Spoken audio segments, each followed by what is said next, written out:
Florida, Puerto Rico और Bermuda के दरमियान 5 लाख स्क्वायर माइल्स पर बना ये एरिया, जो कि बहुत सी मिस्ट्रीज़ की वजह से जाना जाता है। कुछ ऐसे इवेंट्स जिनका आज तक पता ना चल सका।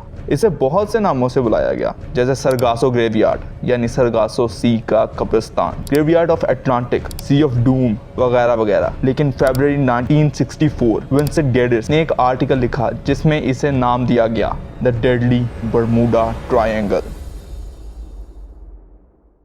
1492 क्रिस्टोफर कोलंबस जब न्यू वर्ल्ड डिस्कवरी पर निकले तो उनके मुताबिक जब वो अटलांटिक ओशन से गुजर रहे थे तो उन्होंने वहाँ एक अजीब सी लाइट, एक आग के गोले को आसमान से समुद्र के अंदर जाते हुए देखा।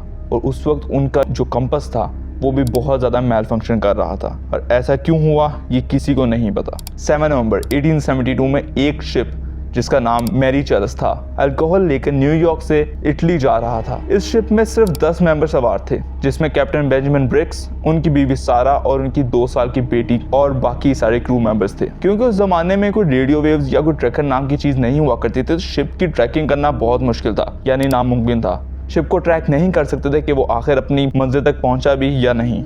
एक मंथ के बाद जब एक और शिप जिसका नाम डाइग्रेटिया था अटलांटिक ओशन के पास से गुजर रहा था, उसे एक शिप दिखी। जब चेक किया गया तो पता चला ये वही मैरी चेलिस शिप है जो कि 1 महीना पहले अपने सफर पर निकल चुकी थी। सारा का सारा सामान वैसे का वैसा ही था, लेकिन उसमें किसी भी इंसान का नामो निशान नहीं था। शिप से इमरजेंसी बोट्स भी गायब थे, लेकिन इसकी वजह आज तक अननोन है। यहाँ से इस जगह का खौफ हर तरफ फैल गया।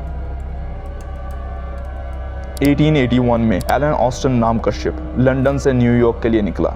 शिप जैसे बरमूडा ट्रायंगल के पास पहुंचा तो उसे एक अनआइडेंटिफाइड शिप, यानी एक ऐसा शिप जिसका आज तक किसी को नहीं पता, वो दिखा। लेकिन उस शिप पर किसी भी इंसान के कोई असरात नजर नहीं आ रहे थे। कैप्टन ने शिप को चेक करने का फैसला लिया। 2 दिन बाद जब एलन ऑस्टन शिप उस अनआइडेंटिफाइड शिप के पास पहुंचा तो कैप्टन ने वहां जाके देखा कि वहां पे बहुत सारा सामान रखा हुआ है, लेकिन वो सारा का सारा सामान बिल्कुल सही हालत में वहीं का वहीं है, लेकिन उस शिप पे कोई भी इंसान नजर नहीं आया। कैप्टन ने डिसाइड किया कि इस शिप को भी अपने साथ लेकर चलते हैं। 2 से 3 दिन तक सब कुछ नॉर्मल था। कैप्टन उसको लेके जा रहा था अपनी मंजिल की तरफ, लेकिन फिर अचानक से एक तूफान आया और दोनों शिप्स अलग अलग हो गई। जब तूफान खत्म हुआ तो कैप्टन ने दोबारा से शिप को ढूंढने का फैसला लिया। शिप तो मिल गई, लेकिन क्रू नहीं। कैप्टन इस बात से बहुत हैरान हुआ कि आखिर क्रू कहाँ गया, लेकिन फिर भी कैप्टन ने दोबारा फैसला लिया यहाँ पे और क्रू मेंबर्स को भेजने के लिए। दोबारा यही सब कुछ हुआ। अचानक से तूफान आया, दोनों शिप्स अलग अलग हो गई और तूफान के बाद कैप्टन ने उस शिप को दोबारा ढूंढा। शिप मिल गई, लेकिन क्रू नहीं मिला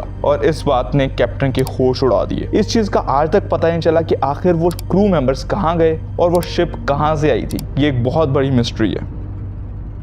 1918 वर्ल्ड वॉर के वक्त अमेरिकन नेवी के पास one of the fastest and biggest ship USS Cyclops था, जो कि ट्रूप्स को और कोल को ट्रांसपोर्ट करने के काम आता था। लेकिन 4 मार्च 1918 ये यूएसएस साइक्लोप्स शिप 306 लोगों और 11,000 टन मैंगनीज लेके बाल्टीमोर से ब्राजील जा रहा था। इसका सफर तकरीबन 9 दिन का था। निकलने के थोड़ी देर बाद ही वेदर रिपोर्ट आती है, वेदर फेयर ऑल वेल, लेकिन अनफॉर्चुनेटली ये शिप की लास्ट रिपोर्ट होती है। उसके बाद यूएसएस साइक्लोप्स शिप का कुछ पता न चला।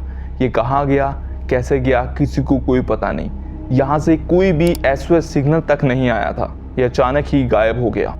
5 दिसंबर 1945 दोपहर के 2:10 यूएसएस नेवी के 5 टॉर्पीडो जेट्स अपनी रेगुलर ट्रेनिंग मिशन कंडक्ट करने के लिए फ्लोरिडा से टेक ऑफ करते हैं। इस ट्रेनिंग को फ्लाइट 19 का नाम दिया गया। इसमें 14 क्रू मेंबर्स होते हैं और एक बहुत एक्सपीरियंस्ड पायलट लेफ्टिनेंट चार्ल्स सी टेलर इनको लीड कर रहे होते हैं। सब जेट्स फ्लोरिडा से ईस्ट डायरेक्शन में टेक ऑफ करते हैं। सब कुछ ठीक चल रहा होता है, लेकिन कुछ देर बाद स्क्वाड्रन लीडर रिपोर्ट करते हैं कि उनका कंपास मेल फंक्शन कर रहा है। वो बैकअप कंपास भी ट्राई करते हैं, लेकिन बैकअप कंपास भी मेल फंक्शन कर रहा होता है। वो बाकी सबसे पूछते हैं कि क्या उनके कंपास सही काम कर रहे हैं या नहीं, लेकिन बाकी सब क्रू मेंबर्स और साथ लेफ्टिनेंट चार्ल्स सी टेलर सबके कंपास वहाँ पे मेल फंक्शन कर रहे होते हैं। बैकअप कंपास भी और उनका जो प्राइमरी कंपास जो उनका होता है वो भी, जिसकी वजह से वो अपनी करंट लोकेशन वो कहाँ पे उस वक्त फ्लाई कर रहे होते हैं वो खो देते हैं। वो नहीं समझ सकते वो एक्चुअली इस वक्त कहाँ फ्लाई कर रहे हैं। लेफ्टिनेंट चार्ल्स सी टेलर रिपोर्ट करते हैं, Both my compasses are out and I am trying to find Fort Lauderdale, Florida.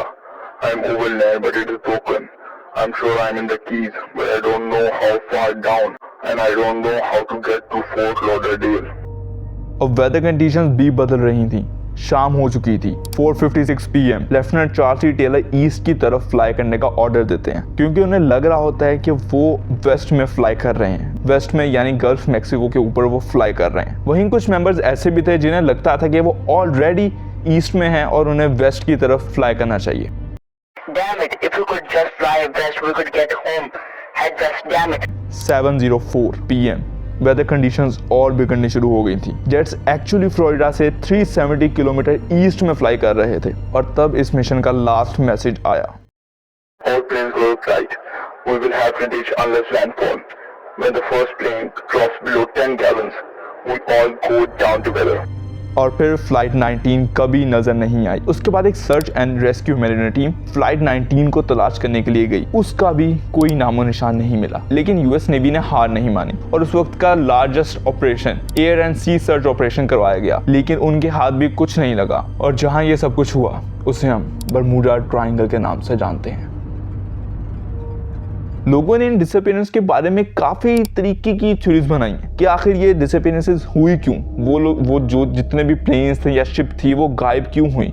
बहुत से अलग अलग थ्योरीज हैं, जैसे वहाँ पे कोई सी मॉन्स्टर है जो सब शिप्स को या जेट्स को अपनी तरफ पकड़ लेता है, या फिर कुछ लोग कहते हैं कि वहाँ पे बहुत बड़े बड़े जो वाटर स्पाउट्स हैं वो हैं, जैसे जो वाटर के अंदर टोर्नेडोज आए होते हैं वो हैं, जिसके अंदर जो भी शिप जाता है वो उसके अंदर चल जाता है और उसका पता नहीं चलता। लेकिन अभी तक वहाँ पे कुछ भी नहीं मिला। कुछ लोग ये कहते हैं कि वहाँ पे एलियंस आते हैं, जो एलियंस आके जितनी भी शिप्स होती हैं या जेट्स होते हैं उनको अपना साथ ले जाते हैं, और कुछ लोग तो यहाँ तक कहते हैं कि वहाँ पे वार्म होल्स हैं। लेकिन ये सब चीज़ें सिर्फ और सिर्फ थ्योरी हैं। इनमें एक भी चीज़ किसी भी इंसिडेंट को प्रूव नहीं करती या अभी तक कोई भी थ्योरी प्रूव नहीं हुई। इसमें कुछ साइंटिफिक एक्सप्लेनेशन है जो मैं आपको देना चाहूँगा, जिससे समझ सकते हैं हम लोग कि आखिर ये डिसअपीयरेंसेस बरमूडा ट्रायंगल में क्यों हुई। हमारी अर्थ के एक्चुअली दो नॉर्थ पोल्स हैं, एक मैग्नेटिक नॉर्थ पोल है और दूसरा जियोग्राफिक नॉर्थ पोल है। दोनों पोल्स थोड़े से डिफरेंस पर हैं। कंपास मैग्नेटिक नॉर्थ पोल की तरफ पॉइंट करता है। जो लोग कंपास यूज करते हैं उन्हें इस चीज का पता होता है। लेकिन अर्थ पर कुछ ऐसी जगह भी हैं जहां पे जियोग्राफिक नॉर्थ पोल और मैग्नेटिक नॉर्थ पोल एक ही लाइन पर हमें मिलते हैं, और पिछले तकरीबन 200-300 या ये कह सकते हैं कि हम पिछले 1000 सालों से जो 0 डिग्री लाइन है वो बरमूडा ट्रायंगल के अंदर से होकर गुजरती है। 1000 साल कैसे? क्योंकि जब क्रिस्टोफर कोलंबस भी वहाँ से गुजर रहे थे तो उनका कंपास भी वहाँ पे मैल फंक्शन करना शुरू हो गया था। बरमूडा ट्रायंगल का जो एरिया है उसमें जो पानी है वो ज़्यादा डीप नहीं है, वो बहुत कम पानी है, और वहाँ पे बहुत सारे जो हिडन शोज भी हैं। हिडन शोज यानी वहाँ पे मिट्टी जैसे होती है ना, वैसे वहाँ पे बहुत सारे वहाँ पे होल्स बने हुए हैं मिट्टी के, जो हिडन है, पानी के नीचे हैं, जिसकी वजह से जब कुछ शिप वहाँ पे आती है तो शिप उसके अंदर अटक जाती है। As we are human so it's normal कि हम लोग गलतियाँ करें।